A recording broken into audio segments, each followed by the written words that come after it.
తెలియని చిన్నతనంలో ఆ తల్లిదండ్రులు ఎవరో తెలియని పరిస్థితులు నన్ను పెంచి పెద్దవాడిని చేసి ఇంతటి ఆఫీసర్ చేశావు. ఈ జన్మలో తెచ్చుకోలేను మావయ్య.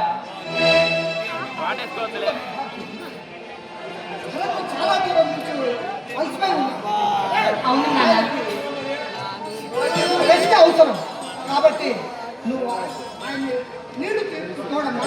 రాగానే నేను రెస్ట్ తీసుకోమని చెప్తా. అలాగే నాన్నగారు, మీరు మార్కెట్కి వెళ్ళిరండి. ఆయన యోగక్షేమాలు నేను బాగా చూసుకుంటున్నాను.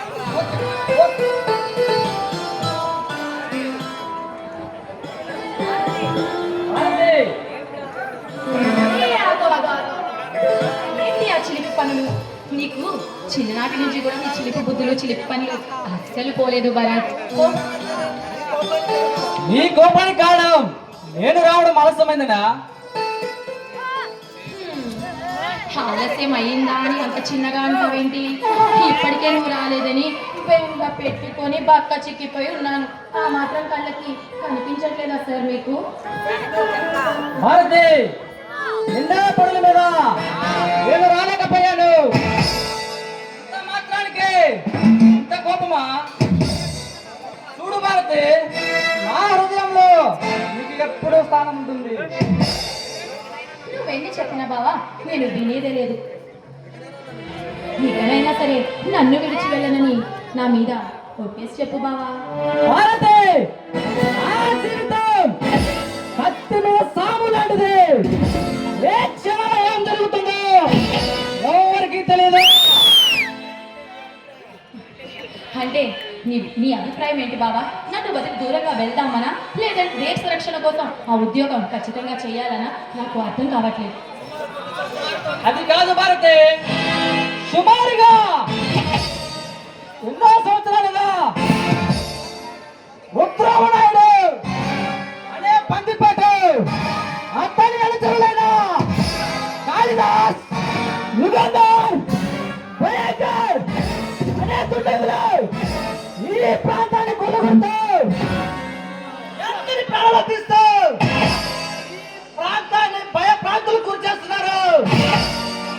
ఆ ముఠాను పట్టుకోమని ఎర్రపతిని శ్రీనివాసరావు ఆదేశాల మేరకు మొత్తం నీలకంఠరెడ్డి ఈ గురుజల మండలానికి నన్ను స్పెషల్ ఆఫీసర్ గా నియమించారు.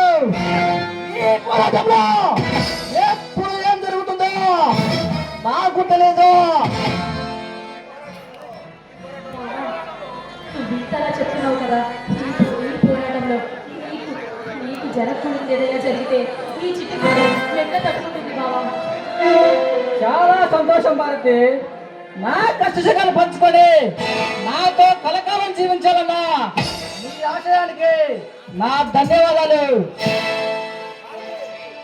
భారతి, ఈరోజు సాయంత్రం ఆరంపుడేడులో ఉన్న ఆ దుర్మార్గులు పట్టుకోవడానికి పోలీసు దళంతో బయలుదేరి ఆ దుర్మార్గులు పట్టుకునే పంట ఎస్పీ గారు నాకు అప్పగించారు.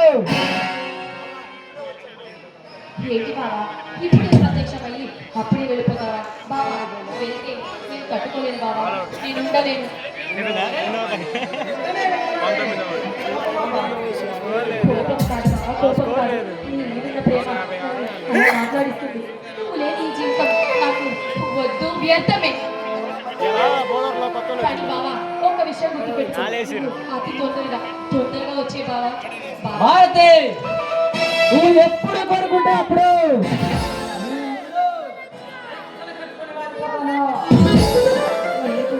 ఆ నమ్మకంతోనే జీవిస్తున్నాను బావా. భారతి, నేను డ్యూటీకి వెళ్ళాలి. పూర్తిగా స్టడీ రెడీ